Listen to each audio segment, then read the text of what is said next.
Interstate 70 has been the scene of many serious crashes in the Wabash Valley, including several that have resulted in death. Demetrius Sanders spent some time finding out why police say I-70 has become dangerous and what is being done to change that situation. He joins us now live from the interstate with more in this special report. Demetrius. Mike, in 2019 alone, the Indiana State Police say they have already seen 156 crashes on I-70 between mile marker 1 and 59. And this is a number that's not only concerning to drivers, but also those whose job is to promote safety on this interstate.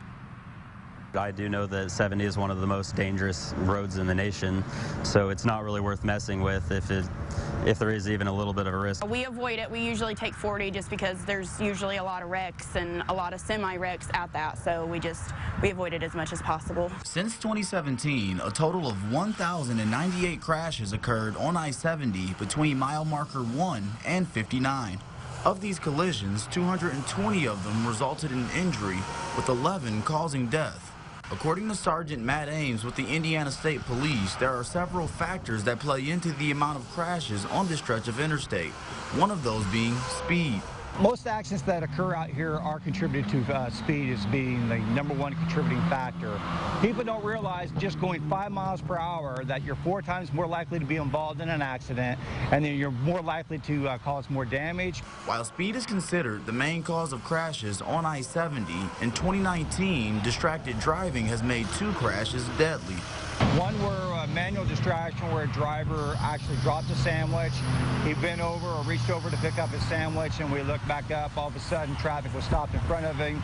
He attempted to make an evasive driving maneuver, unable to avoid the semi-tractor trailers in front of him, and unfortunately killed the passenger who was in his vehicle with him. To help prevent these sorts of crashes in the future, according to the president of the Indiana Motor Truck Association, Gary Langston, cameras are being added to trucks across the country. It's not only good for helping to prevent drivers from doing things that distract them, but it's also good for when there is an accident to see what caused it and how to maybe prevent it in the future. Langston says the motor trucking industry spends around $9 billion per year nationwide to promote safety, but the IMTA is doing work of their own to make sure drivers realize the importance of driving safely on I-70 between Indianapolis and Terre Haute. We're putting up 5 billboards in conjunction with Lamar that talks about the importance of not being distracted when you're driving. Sergeant Ames says by limiting distractions and obeying the speed limit, I-70 can become safer for all drivers and prevent crashes that not only affect families but also those who have to respond to the scene. In 2017, I worked a double fatal that involved 2 small children, and I visited with the grandfather and the grandmother for those children, and to sit in that room and to talk to them and tell them exactly what happened, and to just see the emotion in their faces. And that's an accident that I would wake up every day knowing that when I put my uniform on that I'm trying to provide safer roadways out here.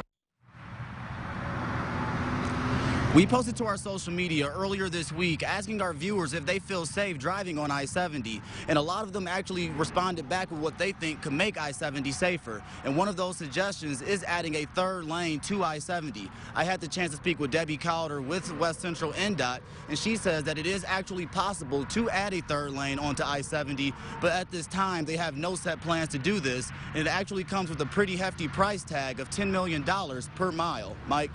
Demetrius, if people want to make their voices heard about adding a 3rd lane, what can they do? Mike, throughout the year, NDOT hosts open houses, and they'll actually host another one on May 9th, but it is in Lafayette. And Calder says they actually use these open houses when they're planning future projects, so they definitely appreciate the community's response.